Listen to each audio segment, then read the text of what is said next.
And so like, we're going to be eating good for Riftbound stuff for a while, I think. Even if the officials aren't as prevalent, I think a lot of these other side companies are going to do big Riftbound tournaments, which is good. It's good to have that grassroots ecosystem on the side. yeah, it's really nice to see, especially like this early in the game. Like I mean, now we have released the game officially, but at the time of announcement, we didn't even have the game released. So it's so cool, in my opinion, like to see such like a big responsive grassroots scene already. It does look like we're finally getting into our round 2. We're in. Yeah, we're finally in. I wonder what we're gonna have here, but you've been saying Garen. You've been saying it with the Garen gameplay. The Garen gameplay. We made a bet on Garen early. That's true. We made a bet on Garen early, so. We said who's gonna win the best of Garen, or like not who's, but like how many wins they can get. I said 3, and then you took 4. So I had to go with 4. You had to believe in Garen harder than I believed in Garen. I remember being destroyed by Garen back in season 4 when I still played the game, and so since I still have childhood trauma from him, I think he can win 4 rounds. All right. Look at these sleeves. Okay, That's the world's bundle sleeves. If you bought the world's bundle, those are the sleeves you're getting. And he's playing Kai'Sa, so we're starting off with Kai'Sa. Okay, versus the other one hasn't flipped yet. We could still get Garen. Like I hope it's not Garen. It will be a slaughter. Well, actually, no, that's not true. If it's Aurora Garen, maybe not. Jinx! Let's go. Ooh. I'm excited about Jinx. I really like this deck. I'm wondering which version. This is like the most flexible legend. Yeah, true. My colorblindness kicked in for a moment. I was like, we're watching red purple versus red purple. Let's go! It is not red purple versus red purple. It is red purple versus red blue, which does mean we're gonna have to watch out for like time warps, and a lot of fun cards like that. Though I don't think we're gonna have the what was the card that wiped all of the unchecked units? power. Unchecked power. I don't think we're gonna have unchecked power. That's just my guess. So I think I've seen it in some sideboards for Kai'Sa to deal with the Yees. You don't really want to main deck it, but I've seen it in some sideboards. See that. Ooh, is that Void Gate? That is Void Gate. We got our Void Gate. It's interesting. They have all 3 of their battlefields stacked at these locations as like a way to keep them to the side, I guess.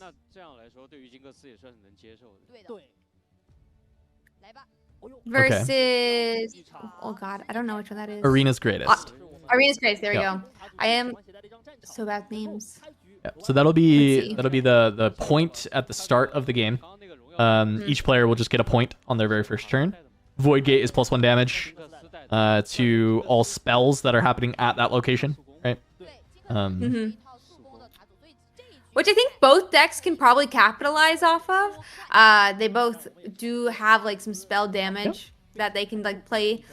So both decks are gonna enjoy that one. And then I think Jinx is normally a little bit more aggro than Kai'Sa, especially with how it's going to get built. So it's really gonna like that Arena Greatest to try to win before Kai'Sa gets going. Yeah, because Kai'Sa is so fast, they end up on similar speed, but Jinx wants to flood a little bit more than Kai'Sa, so like can get a bit more might on the board before Kai'Sa can, as Kai'Sa still wants to like play towards the Darius and the Watcher like later on.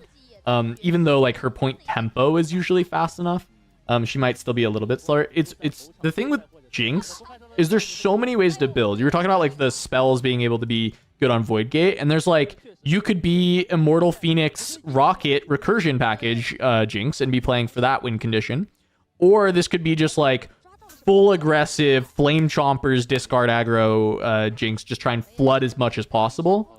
And there's also like much more controlling Jinxes, but those usually play around Jinx Rebel, the purple one, instead of Demolitionist, which we see in the Champ Zone, which is the red one. The red one is discard, it has Assault. The purple one is like a little bit more expensive, and then it has a trigger every time you discard a card, she gets +1 in readies, and so that is like a little bit more combo after having an earlier control game. So I expect this to be like a fast Jinx, especially with Arena's Greatest, of course, right? Like you're speeding up the game by 1 point, regardless. Yeah, for sure. I didn't get to see the Jinx's Molly, but it does look like the Kaisa has their first turn. They have the Deflect Poro, and then That's not bad. also Reflect, or not Reflect, Retreat, which is really nice to have in hand as Yeah. Kaisa to really kind of ramp up some energy when they're having to play more defensively. Yeah, I think that's a good idea, I guess, to keep the retreat, because you don't know how many spells the Jinx is playing, but what you can assume is that you will have a spot where you're gonna have a unit threatened by either a spell or like assault, and being able to have that way out against Jinx is pretty reasonable. Look at these Nexus Knight runes for the Jinx player, these red Nexus Knight runes. I like them more than the alt art. Are these the Nexus Knight? I think they are. I think this is Nexus Knight, yeah. Yeah, those look very Spider-Man, the red ones. No. Wrong Oh. IP. Okay, we have Phoenix. So I wonder if it's Phoenix Rocket Recursion or if it's just like a more low-key Phoenix edition, but I love Phoenix Jinx. I love having it in the deck. This is the way I prefer to play Jinx. Well, having Phoenix in my Jinx deck is the way I prefer to play Jinx. I don't know if it's going to be exactly the same as the way that Ovo here has constructed his version, but I'm intrigued already. I like that there's a Phoenix. Yeah, it's really fun to see in the deck. We are going to draw one with Kai'Sa with the card that they put down. I am so bad with... I know he's a Yordle, but I don't know which Lecturing he Yordle. is. Yeah. There we Lecturing go. Yordle. We are gonna... Yeah, we're just like kind of Okay. continuing. We're playing first here. Like, This is Okay. the go very fast Flame Chompers Jinx build. This is try and get as much stuff on the board as possible, as quickly as possible, and empty your hand for Jinx ability as fast as possible. And guess what? Second turn from Jinx, hand empty, just one card. So Jinx ability is active already. So this is like the discard Jinx dream, finding all of these early 2-drops with a Chompers, getting a Phoenix in the bin, just to get everything going for this next draw. So going from 1 to 3 cards, just churning through the deck. yeah, we talked earlier about how there's not a lot of draw in Riftbound, and then game 1 we get played into Jinx. We get Kaisa And Jinx, we're kind both of them. We're kind of being disproven here, but yeah, that Jinx ability is really nice to get looking at a lot of different cards in their deck. We hit oh no, we're just like writing the Yordle. Okay. We also got the Merfolk with the Rush Sprite. Yeah, the Sprite Just Mother. Looks like we just tried to like knock out the Traveling Merchant is the actual name of the guy. Yeah. Anu likes to call him Gumbo. I don't know why, but he just likes to call him Gumbo. there's not a really. He just says he looks like a Gumbo, and I'm like, sure, man. Yeah, like that's fine. Who called him Gumbo? Anu is another content creator. I heard Anya at first, and I was like, is this a part of League of Legends lore? No. There's No, some just character Anu. called Anya? Yeah, Anu who makes a lot of content or ends at MTG. He just likes to call him Gumbo. I'm sure he makes a good gumbo soup if you throw him in the soup. Look, someone in the chat said he does look like a Gumbo. I mean, sure, yeah. I mean, I guess so. Clearly, looks like Gumbo I to could see people. it. I could see it. All right. I mean, this is a pretty decent start for Jinx, right? Like you've turned on the Jinx ability. You're already like on point tempo, right? Up to 4 on your turn 3. Your hand is empty, so you're just like drawing a million things. This Vi can get pretty big. The problems start to become when like the Kaisa draws into a bunch of spells that boom you, like something like the one that was just top decked, and the fact that he has 2 copies of it with the Falling Star. So this board is about to get deleted pretty swiftly with that coming through.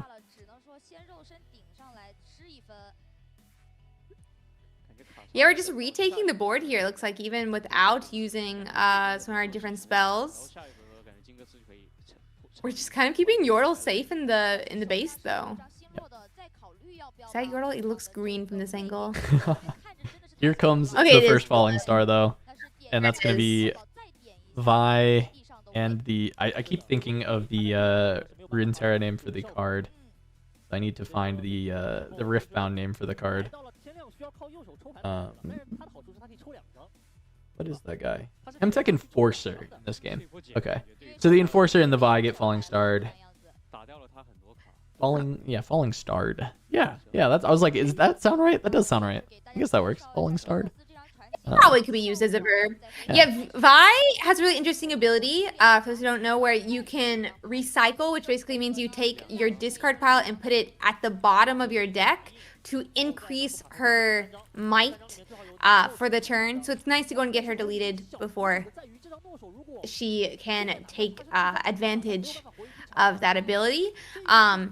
But yeah, just for those who don't know, Kaisa loves spells. Her lovely ability is that she gets to be used as a power, so she does not have to recycle as many energies to play her spells. Let's see here. Alright, so stack deck. I also like this card in Jinx. It's really good when you're just like top decking a bunch of stuff. And it looks like that is Rocket, so this is cool. So it is still playing Rocket Recursion with the Phoenix. But it's still leaning towards the more aggression, and then I assume it's playing just like all 3 red seals. So it's like playing like mono red basically, 3 red seals, and playing the like Rocket Recursion and just trying to hope that you have enough for the engine. And he's had enough for the engine overall. It's worked out pretty nicely.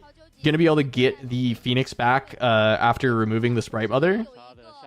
Because he still has 1 rune floating. He will actually have to sacrifice a power for this because he doesn't have any seals left over, but it feels like just top decking 2 cards every turn, he's going to be okay with that. Yeah, I think he seems like he's still happy in his position, and he's kind of just like trying to stampede the board here. Phoenix down, really nice spot to be in.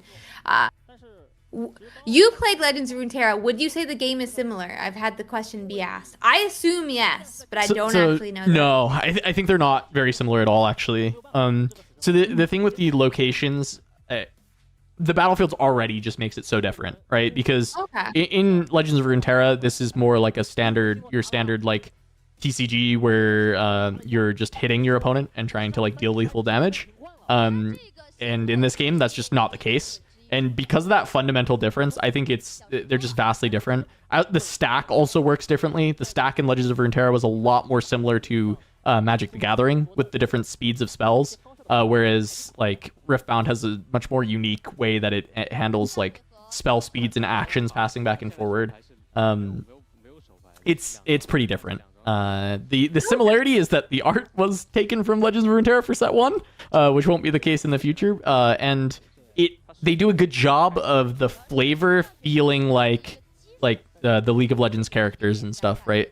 So if you're like a League of Legends fan, then you'll still kind of get that feeling just like you did in Legends of Runeterra. Okay. I assume they'd be very similar since in China it's called Runeterra. Oh, did they called it Riftbound Runeterra? Because they never released Legends of Runeterra in China. So it's possible that they just decided to call it Runeterra. Yeah, when they like talk, they say Runeterra, and then it's listed on Bilibili as Runeterra. So I like. Interesting. Yeah, I was like, is this? At first, I thought it was a mistranslation because of Legends of Runeterra, obviously, but makes sense.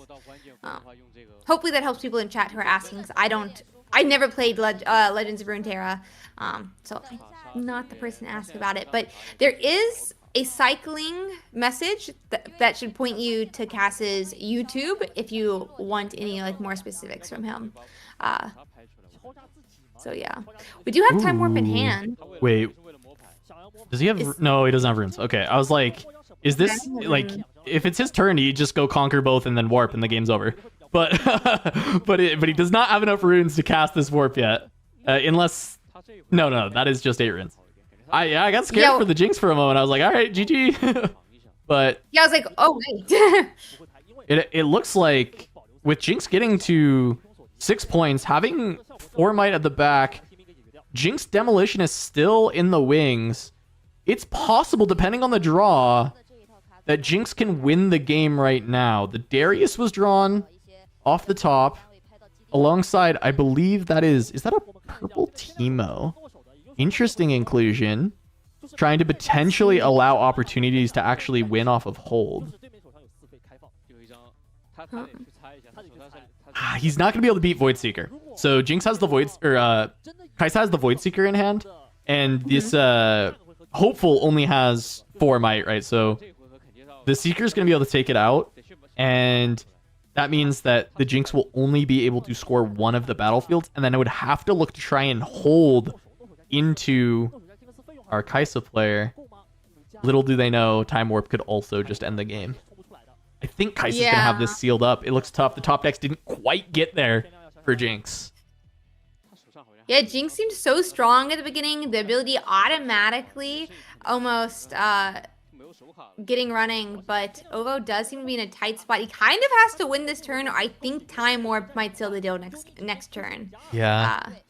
He was pretty close. He's a couple runes short of being able to do like everything he needs.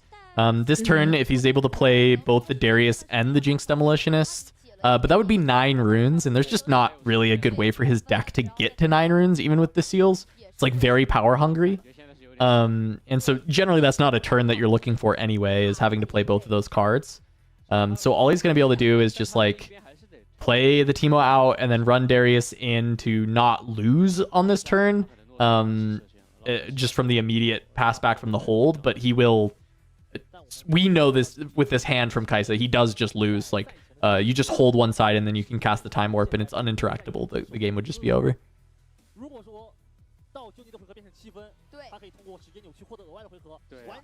Close though. I love this the Jinx being able to try and push through. I think if not for double Falling Star, this is actually like potentially just a Jinx win. I think 2 Falling Stars was just a little bit too much for him to deal with. Yeah, it did seem to set him back a lot at the beginning. He's had like a pretty nice board, and he has not seemed to recover since. He was able to take one of the battlefields, it looks like, but let's... Yeah, I mean, he's... Yeah, he showed him the warp. Yeah, he scored, he showed him the warp, and they just go next. Makes sense. Yeah, I was getting confused for a second because the top UI has not changed to 7 for Johnny. Right, so I was like, yeah. Wait, did I miss something? Yeah, it happened quick, right? It rolls over to his turn, he scores the point, he just flashes the Time Warp, and that's it.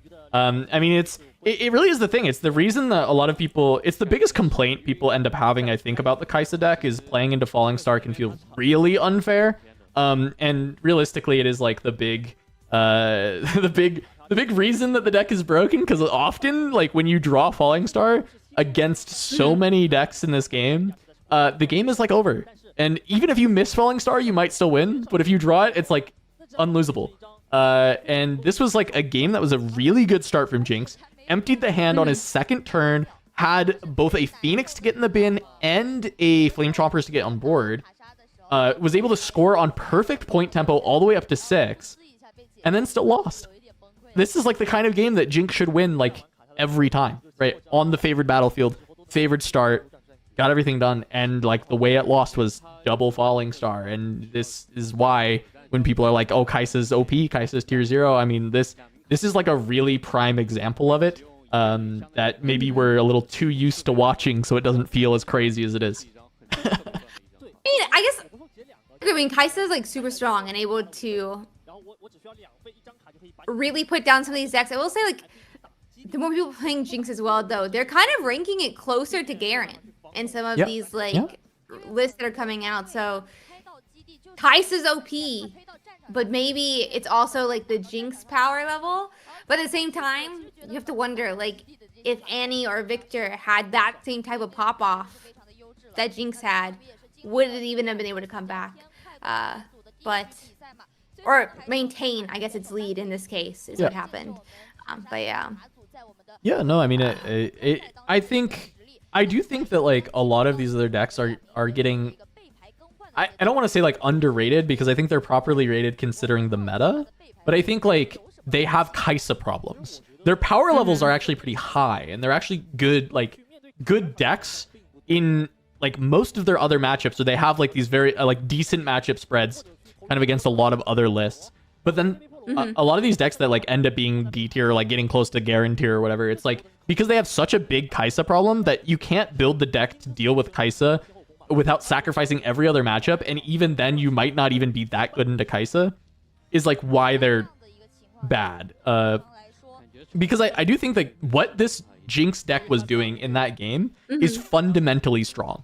There are a lot of decks in the game are going to really struggle when you are able to swarm with that much like actual strong amounts of might with all those assault units and like getting just a bunch of this might on the board, starting to recur the Immortal Phoenix. But like Kai'Sa just deals with it. Like Kai'Sa's just like, that's fine. Like you can do all that. I can stop that. Whereas most other decks like do either struggle with that or they try and match it, and maybe they can match the might, but like it's a lot harder for them. Yeah, Kai'Sa definitely a powerhouse. Definitely a powerhouse in this like set one. We'll have to see what they decide to do for sure. They've definitely printed a couple strong cards going into set one here. I mean, like the Falling Star, the Aurora, the Time Warp. We'll have to see how it evens out for sure. Looks like we are getting already set up for game 2, so it's nice to see us speeding into it. Let's see here. Okay. Battlefields. You know these ones? Dreaming Tree, I know that one very well. Do I know the second one? I know it and I can't think Yeah, of the well, name. I mean, it's like, it's not helping you that it's like written in Chinese for us, right? Like, knowing it from the artwork is good. I know you know all this stuff. I just was like, What is give you the other one? opportunity to call it out for the chat. That is so Dreaming Tree, the one you called out, that is like the first time you cast a spell on a friendly unit, while it's at that battlefield on the turn, you'll draw a card. And then the other one is Reaver's Row. So when you defend, you have the choice to recall or move a unit, specifically actually move a unit back to base instead of staying and fighting, which is really nice for Jinx when you're running all of these cards with Assault. So you go in and you get all this extra might from Assault when you try and conquer, and then your units are really bad at defending. So you get to just run away with the Reaver's Row and look to swing in another time. Yeah, I mean, Jinx is just going to love that in general, trying to protect some of those different units, not Pokemon, when they're trying to get that really, like, flooded board. And I mean, Kai'Sa, you can think of, obviously not Super 5, but I know Retreat triggers on here. I'm trying to think which ones Jinx is going to want to try to use here in Dreaming Tree to really get that extra draw. But Jinx is going to still want to keep a thin hand for the ability of Jinx. Think of the extra cards as well. Vise, not what you want, I feel like, as like turn 1 use of Vise ability, but you want a turn 1 2 cost. Yeah. So pros and cons there. 100%. I think it has helped a little bit by the seal being drawn next to it. But I also it's definitely not something that you want to start, right? You want any of your other early drops, but as you called out, right? Like you take what you can get. You need to play a 2-drop and just try and get things rolling. Really unfortunate to lose the Vi to Void Seeker out the gates, but I guess not horrible if that is Kai'Sa's start, is to just Void Seeker you instead of kind of like developing a big board themselves. But I think it looks like quite the clunker from the Jinx side of things. Yeah, I think it's not like the worst thing, but I'm sure you do want to start getting your board set up here, like as Kai'Sa. I guess we do get, I think, the draw off Void Seeker, but at least we don't have to use any power because of the Kai'Sa ability. Let's see. We do have the Yordle in hand, so we could get some extra draw there. I know we saw Cleave, which does again work with Dreaming Tree. It does, yeah. Because there's a Rada where like Dreaming Tree and Cleave didn't work together. Oh, really? Earlier this week. Oh, I didn't know. Yeah, so like I didn't know. Last week, you had to have taken control of Dreaming Tree to use its ability. And they were using it in China, is my understanding, like that errata. And now they've changed it back to where cleave That's counts. You do weird. not have to have control of it again. That is weird, because I had not heard that one, but if that's they did that errata in China and then changed it back, that makes a lot of sense. Because also we'd seen so many like judge calls with Dreaming Tree and Cleave, and I always wondered why like what was going on in those moments, and that actually might explain all of that from the last few weeks, or not few weeks, but like when it was last month when we were doing those streams. There's like some mix. I don't know like what it was like at the beginning, but I know like there was like a short errata where you had to have control of Dreaming Tree, and they have changed it back. So we are able to use that again. And I think actually just saw a really nice turn by Kaisa, getting both the Yordle for draw, and then you get to then use a Legion for the second card to play him for 2 instead of a 4 cost. Always nice to get more cards down, or stronger cards down, but it does look like they're able to take it out. Yeah, the hopeful gets a Falling Star, but this is like I've mentioned this a lot with Falling Star. When you have to use both sides of a Falling Star to take out a like 4 might unit, Falling Star doesn't feel like an unfair spell anymore. And you really want to be casting Falling Star when it feels like an unfair spell.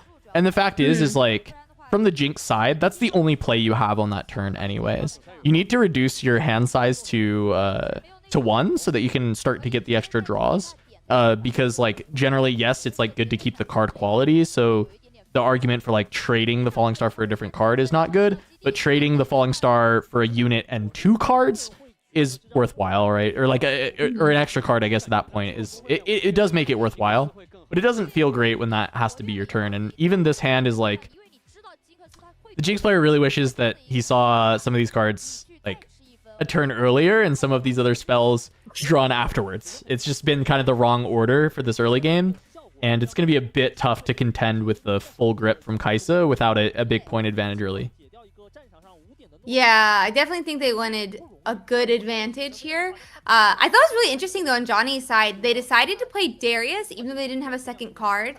So Darius has an interesting ability that when you play a second card, on any turn, he gets readied and +2 might. So same turn, he could have played Kaisa instead of Darius, but he decided to use Darius. Yeah. So I think that's like a interesting note, because you also do, no matter what, have to, for units, have to spend the power. You can't use Kaisa's ability for units. And happy Halloween, everyone. Or no longer happy Halloween. Oh, it's no longer Halloween? What are we hitting? Well, it's Halloween for me still. I'm still It's feeling Halloween for you. I'm It's still Halloween for you. It ended for me 30 minutes ago, essentially.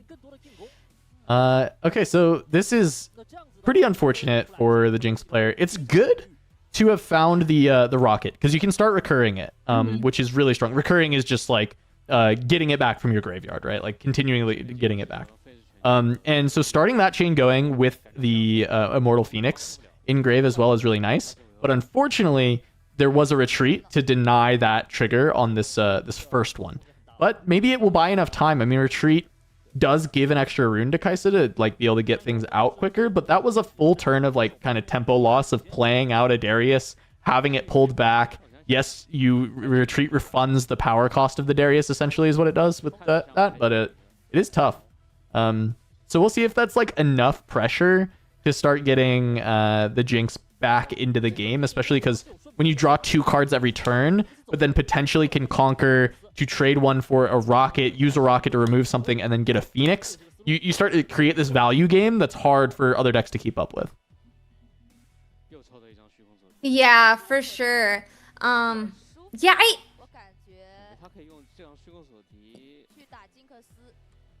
I still think it's interesting they played Darius last turn. So Instead of that's Kaisa, the right? retreat. Yeah. Yeah, instead of Kaisa. So I feel like that retreat definitely did not feel good to choose on Darius after also choosing to use Darius. We do get the Fey Folk off, though, and able to take Dreaming Tree. And it looks like we're going to use a spell to at least clean out the other side. Yeah, Darius not coming back down right now. Yeah, still just a full grip of cards for Kaisa. It's the big struggle on the Jinx side is having to kind of deal with that. Oh, he forgot a point. Okay, they caught it. It's all good. Draven in this Jinx deck as well. Wow, okay. That Draven's got to feel pretty bad at this stage of the game. It might be discard fodder. just because only 3 points, but cleave on Dreaming Tree, so try and get a couple more cards. Let's see here. Yeah. I mean, at least... Oh, okay. I see what this guy's cooking, though. There's some good stuff going on here. The idea. Yeah, I like the Jinx idea. Did he decline the trigger? No, okay. He's discarding the seal to get his rocket back.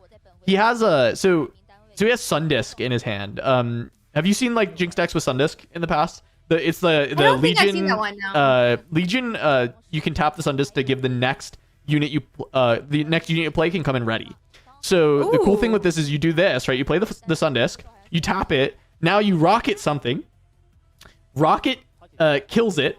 That triggers the Phoenix, and so now you play the Phoenix out, and the Phoenix comes in ready from the Sundisk, and so now the Phoenix gets to basically get haste or come in accelerated instead of it. So the versions of Jinx that I like to play are also kind of have this combination of cards. Mine is less aggressive than this guy. This guy's like full on aggro. But I love that he's like going in this direction. I think that this Jinx version, like this kind of recursive Jinx deck, is a bit underrated. But it still has a problem with Kai'Sa, right? Like I think this guy might still get 2 out, considering like even with this spot, even with how good it's going.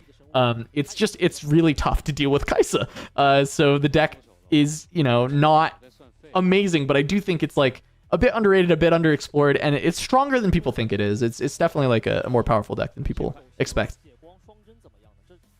Wow, my partner heard me say that I was going to walk over to 7-Eleven, and then they just walked over and got me a Red Bull, so they're the greatest. Shout outs to them. Kind. We love that. That's so kind. Draven in hand as well is definitely good at this point because they did score up to 5. So this Draven actually became less sad, which is decent.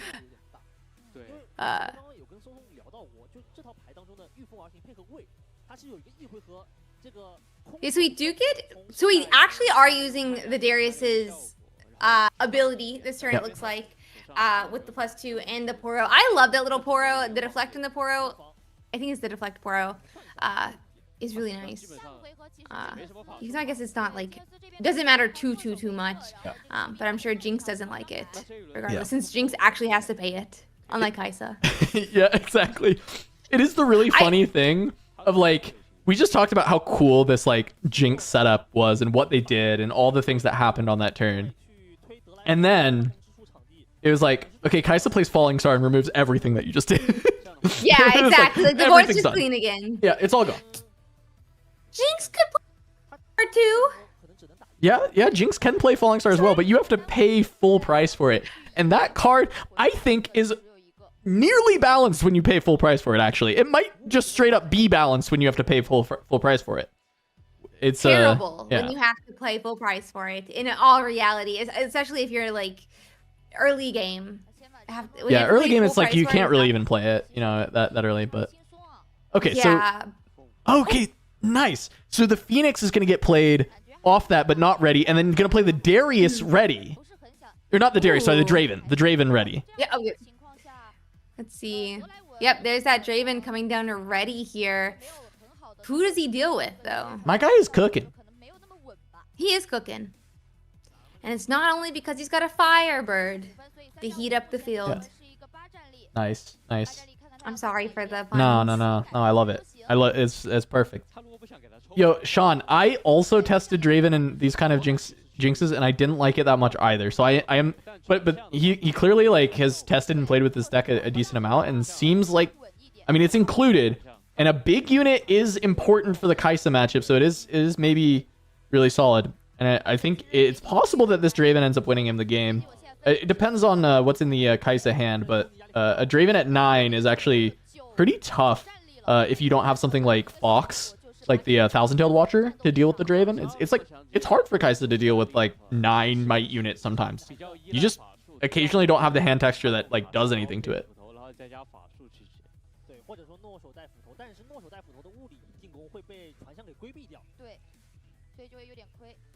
This is cool. I hope that Jinx can bring us to a game 3, and it's actually starting to look okay. This Draven was a bit of a savior in this spot, so card that I didn't like that much when I was testing maybe I have to revisit. Yeah, maybe the Jinx will end up going like, further down so that you can get the list as well. I don't know. It's always interesting to see like how some of these lists like actually play out. And I'm interested to see like how even like the lists that we see a lot of times like in the Discord will change now that people are gonna be going to locals during the week, going into like paid like tournaments you have to pay for, things like that. Because even like the tournaments that have like a prize pool, sometimes like when they're like free to go in, I feel like especially like early rounds you'll see really crazy decks, but then like obviously like the later game ones, and so like when you're like actually having like pay entry, you care a lot more about what you put in your deck. Of course. Okay, so stacking one side. Yeah, we're only at 5 right now. Do we have time warp in hand? Did I miss it? Yes, there is a warp. Okay. That makes sense then. There is a warp. However, being at 5, Jinx still wins that, right? Like being at 7. Mm-hmm. So even if you warp after holding, you wouldn't win. You would need to hold. Okay, so it does kind of work. You hold, you bring everything home except for one, or you bring everything home. You warp, and then you go conquer it, and then you have everything else on the other side to try and conquer over Draven. However, he just ripped a Vi off the top that he's able to have enter ready because of the because of the disc. Oh my, yes, I love this. Okay, I mean, I love disc already, and this is one of the reasons that disc can be so good. But having this Vi backup to send in with the full stack of trash, and I like the way that he sequenced this too, right? You send the 2 attackers in, you let them trade down, and then they go to the trash, so it gives you 2 more might that you can give to Vi to send in to finish the game if there are any answers from the Kai'Sa player. Interesting.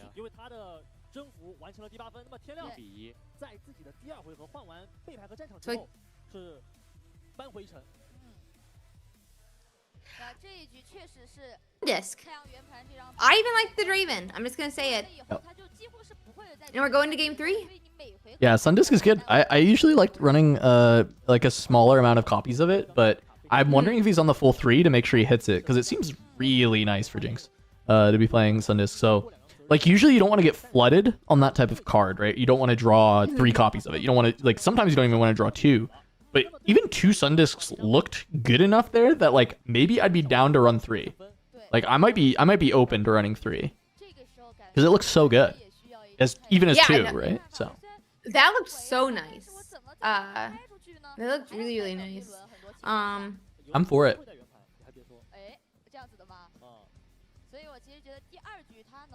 Yeah, I think it looks like really, really nice with the Vi. I don't know why. I mean, I guess like it's not the same exact thing as when like Annie uses the Ride the Wind. Ride the Wind. Yeah. But it just seems really nice. Like in the whole like list, Draven seemed to do really well with it. The Vi obviously did really well with it. And it's just, you want to be so aggro in that deck. That is like something that like I feel like Jinx had a problem with, like not having enough like rush. Rush is not the correct word. Yeah, it's like hard to even pick the right word, right? Because you want to say accelerate, right? But accelerate. Yeah. But accelerate is like enter not. Ready. Yeah, enter ready, right? Because accelerate is different. It's like pay 1 and 1 to give it ready, and then other things just say they enter ready. So there's not an actual like good word for it. And so I unfortunately keep saying like haste or like rush or like any of those like keywords. Yeah, rush is Arcana though, so like I'm like trying to figure out the correct haste one. is magic, and then there's they need to give us a word, because we can't, like, you can't use accelerate because it is like different than entering ready, and saying you need more ways to enter ready. I guess that works. Yeah, I don't know. It's not my favorite. It doesn't sound nice. It doesn't sound clean. Yeah, it doesn't sound. Yeah, it sounds wrong for sure. It just feels like when you want to be super aggro, like as this list seems to want to do, you almost want the ability to enter ready more. Yeah. Oh, absolutely. That sentence sounded okay at least. But, it got there. Yeah. It got there sooner or later. I don't know if it'll always be there, but it was for now. Looks like we are going to be going game 3. I'm gonna see if I can get the battlefields this time. Ruh-roh. Let's see here. We might get our first game as a Jinx win over Kai'Sa, and that would be so cool. Because Kai'Sa we expect to dominate all day, right? So. You were saying after game 1, Kai'Sa can't lose against Jinx, and Jinx said, I know. Let me show you, buddy. I'll hold my Sun Disc. Yeah, hold my whatever the big shooty thing is called, and I'll take this Fish win. bones? Rocket launcher? Rocket launcher. There you go. Yeah. Hold my rocket launcher. Yeah, her rocket launcher is called Fish Bones. And she has a machine gun called Pow Pow. That one. I like that one. You like I'll Pow go with Pow Pow. Yeah. Look, I've got all the League of Legends lore for you. I feel like Pew Pew would be better, but it's fine. It's fine. Instead of It's Pow whatever. Pow? You don't like Pow Pow? Yeah, I think Pew Pew might be a little bit better. But okay. She's got a pistol. I think the pistol is called Zap. I know the ability in League is called Zap, but I think the pistol is also named Zap. Are we starting with +1 point on the Kai'Sa side here? Yeah, okay, so a little bit more aggressive leaning for the Kai'Sa. It's good. There's matchups it's really good for, like against all the Auroras, against Yi in general, it's pretty nice. But I think it's actually really detrimental here for the Kai'Sa player. And this is the Warren's game for Jinx, and I wonder if there's any tech in the sideboard that's like specifically good with Warrens, or if it's just like, I get to feed my Vise and I get to, like filter through a lot of the junk. But the battlefields are like very favored for Jinx. Like I actually like, barring getting exploded by a couple falling stars, like I would actually give Jinx an edge in this game with this battlefield texture. Like regardless of how the matchup usually goes against Kai'Sa, I would give an advantage towards Jinx. Yeah, it does feel like these battlefields are going to lean more towards the Jinx's side. So, I mean, we'll see how it ends up going, but I definitely would not want to be running Arena's Greatest into a Jinx, I feel like, especially one that wants to run this hot. Yeah, but Kai'Sa does get to go first. Yeah. Curiously, like the warps are still in, and I feel like warp has felt like a very weak card in this matchup. I think it's hard to find the time, and just like a different removal card probably just gets you there over Jinx a lot often. So I think that I'm curious if that warp is gonna rot, or if I'm gonna like eat my words in 4 turns when the warp wins the game, as like they try and win pretty fast. But being able to start is definitely massive on Arena's Greatest. Being able to go first as the Kai'Sa, I think they can start trying to win that race. And the question is like, does Jinx actually get to really come alive? And looking at the hand, a Seal of Vi, Fighter Flight might be able to do some shenanigans in this as well. We'll see. Interesting. Yeah, we went on and we decided to discard the Apprentice.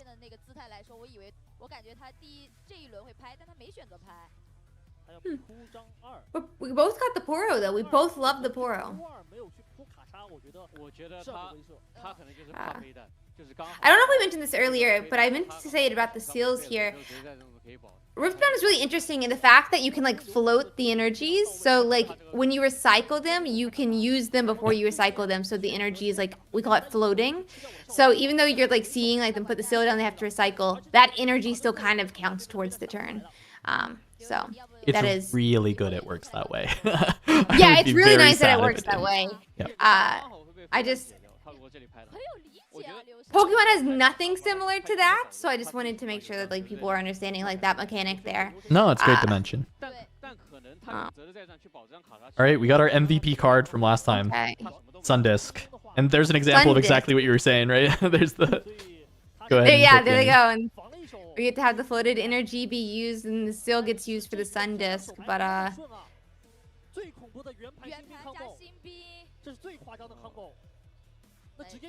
right. Going up to 3. yeah. Yeah, up to 3. That's gonna be really nice for the Jinx here. We're able to clear out. Oh god, was it a Yordle in the? No, I think it was like a Sentry or something maybe. Yeah, a Sentry. So we didn't get to draw off that. We got a couple draws last turn for the Kai'Sa side. Hmm. Do we have a way to? I mean, we have to obviously take back. We already have Time Warp in hand, which is like nice just to be able to hold it. There's not really hand disruption, in Riftbound in general, but definitely not in the Jinx's deck. Yeah. I think like the only hand disruption's what, yellow? Or No, orange? so funny enough, it is in purple, but Oh. it's just not Jinx that tends to like it. So you're thinking of Sabotage in orange, Yeah, which I'm thinking of Sabotage. which is that is orange. But in purple you have inverted timelines, which makes both Oh. players discard their hand and then draw 4. Ooh. And then there's also Mind Splitter, which is you just get to see your opponent's whole hand and make them discard a card. But it's a 7 Okay. it's a 7 drop with the 2 power cost. So they're very expensive options, and some Jinx decks do play them, but like this Jinx deck that we're seeing out of Ovo here is certainly not going to be playing either of those cards. It could play inverted timelines, to be fair, but probably not, considering we've seen like the 3 red seals and the sun discs, and inverted timelines has a purple power cost on it, and I just don't know that you'd want to include that in this list. That makes sense. That makes sense. So we're probably safe here. Not always safe though against Jinx. But it is always comforting to go in and have the Time Warp in hand. I feel like, minus when you feel gut punched when they actually do have the card. Yeah. So we'll see what they end up being able to do here. We were able to take the arena's greatest, but let's see. Interesting. So doesn't like this draw, decides to discard all the expensive stuff with the Jinx Demolitionist and start sending that in, just really valuing the point tempo, even though it goes off of evens. When I say point tempo, what I mean is, like, when you're scoring in Riftbound, you win by getting to 8 points, and realistically you can only score 2 points per turn unless there's some kind of like outlier cards that exist in the game, which are not really important for this this explanation, right? Is you can score each battlefield once per turn. And so point tempo is like, you want to be going from 2 to 4 to 6 to 8 when you're playing these aggressive decks, right? You conquer both sides and just score 2 points per turn so you can end the game as fast as possible. So sacrificing a lot to score like a 5th point going from 4 to 5 doesn't do nearly as much as scoring from like 3 to 4 would, or from 5 to 6, because it like reduces the amount of turns that you need to win. So it's interesting to me when someone would value getting the extra draws from Jinx and trying to find some other things in order to score on this turn, instead of just playing something like a Darius, like a big unit down, and then using it for the next turn when you were already at 4. So it's just something I'm really watching with this Jinx player. There must be specific cards in his deck that he's really valuing, that he wants to get these extra draws. Yeah, makes sense. Yeah, I wonder which cards he's like really shooting for, but Oh, I just realized it. The last card in hand is Vi. So he, he's playing discard. in his mind, he actually just wants to make sure more cards are going to the bin. So it didn't actually even matter what cards were in hand at that point. He wouldn't be able to get enough cards out that it makes more sense for him to just throw them away so he can get more things into the bin for Vi. So that makes sense, actually. For sure with Vi, definitely agree. Retreat.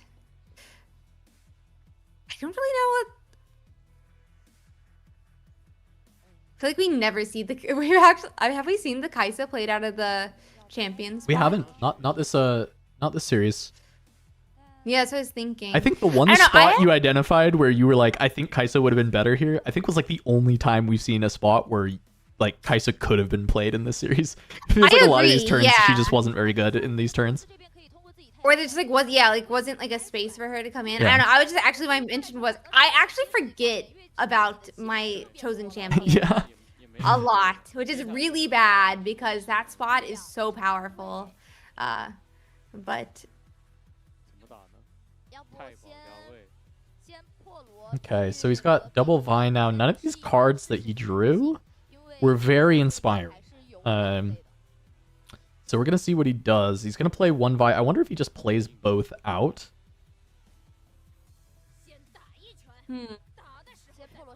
Just going to score to 6. He needs to kind of like bait this so that he can set up to win on the next turn. But I guess you might as well. Like you have to score to 6. honestly, scoring to 7. Yeah, he just has to score to 6. Scoring to 7 is not like that mandatory at this point. And getting a deflect trigger with the Poro when you know that your opponent is playing Time Warp is probably like very important for this game. Yeah, you're like running on a clock here. I mean, Kaisa is, we're at 6 energy, really far, at least a couple turns from even being able to play Time Warp. But that's why you want to get the points now, before it's free game. Or was it free? I think that's the saying, free game. Yeah, I think it works. Free season? Open season? I mean, free game is fine. I don't know, whatever the word is. Yeah. Whatever the word is. I don't know. Fair what game, it free is. game. Yeah, that's all works. It's probably fair game, actually, is the word I was going for. That's a good one. Thank you. Yeah. But yeah, so before Time Warp is fair game, but we'll see what they decide to do. Okay. I mean, we have 2 Vi's now. Jeez. Okay.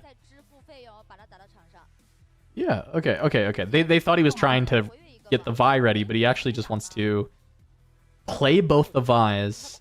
That's so scary to me. Like, a falling star just, like, explodes you from orbit at this point. Yeah. Like, both of them just die. But I see what he's going for, right? He's just trying to go in. He's got 4 might here. This loses to Stupefy, which is a little scary.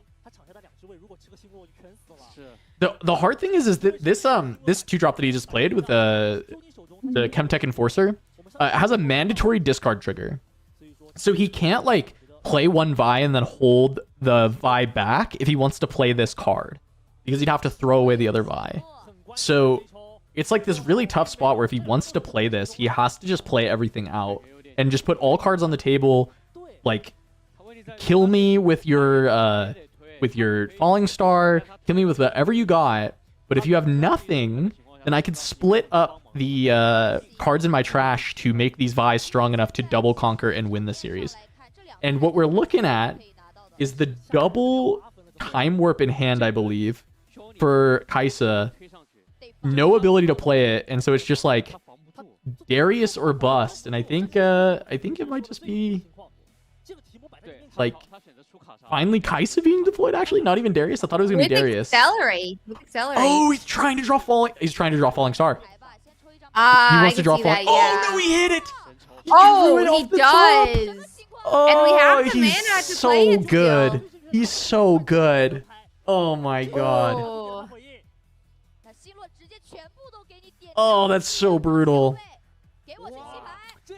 That's smart though. No, he loses the game if he doesn't find this falling star. He recognizes that he cannot win unless he finds this falling star, and he just rips it. He just sends it, gets the Kaisa and draw the spell. There's probably, so I say only falling star. There's probably some other spells that could get him there, but falling star is obviously the best one. And it guarantees he probably wins the game actually. So that's crazy. That's insane. Let's see if is there anything that Jinx can do? I mean, we'll see. There's stacked deck. You're gonna get 3 looks. 3 looks. Does he get anything? Let's see. That's a whole lot of. Wait, are there 2 big enough units? He got another. Can he play everything? I don't think so. I don't think it's enough. He only has 6 mana left. So that would cost 2. Sorry, energy. And then his hand, he's got a 4 might unit. Which. Okay, he didn't take How it. much? What is Merfolk? Let's see. Oh, he didn't take it. Okay. I was wondering if he takes the Sun Disc to ready 2 things and send them in, but I don't know what the rest of this hand is. So, okay, go ahead and ready the Hopeful. This makes sense. 4 into 3. The Sprite Mother is 3. Mm-hmm. That's what I was looking up actually. Yeah. Yeah. So he's gonna knock it out unless there's. Yeah. So he can go to 7, but the rest of the hand, I don't know if he has a way to like ready anything and get to this Kaisa. He could just play to that spot though, right? And then He could try and hold. he could just try to hold it because Kaisa only goes to 7. Kai'Sa's only going to be at 9 Yep, energy so as no well, warp. so you can't do time warp. It's possible. Looks like we have... Okay. Wait, what's up? Oh, okay. He's discarding this flame chompers to the trigger to get his rocket back. And so he gets to put a flame chompers out. He's gonna just try and stack this. Yeah. But also gonna kill the Kai'Sa. I think makes sense. I don't think he had a Phoenix this game, right? So you can't go grab a Phoenix. Yeah, I don't think he's played Phoenix at all yet this game. Did he discard it? I don't think he discarded it earlier. Yeah. So 9 runes. Okay, here's serious. He's gonna have. He's definitely got a second energy. I saw he had like a retreat, so there's definitely a second card. Sprite Mother with it. That's gonna be enough. Yeah, Jinx what, can't answer 10? this. Yeah, it's 10, and then on the other side, you just send the 2. Yeah. That's game. Kai'Sa gets Let's there go. just because of the pickup of the falling star off of the Kai'Sa Conquer. Crazy. Yeah. This Jinx was so impressive. It looked so good into this, like in this matchup, way better than I expected. Able to go fast enough, present enough pressure. He certainly wins this matchup a lot. Like this was a tale of like 3 falling stars. Game 1, double falling star hand, and game 3 just drawing it off of the Kai'Sa survivor trigger, getting that draw. That's crazy. I mean, it really well done by the Kai'Sa. Like, is the only way he wins. Like, I think a lot of like lesser players would have just gone for Darius, gone for some bigger things to just try and develop the board and see if they can claw back. But he recognized he needed that exact draw, and he plays the Kai'Sa, goes and gets the draw, and he wins. So insane.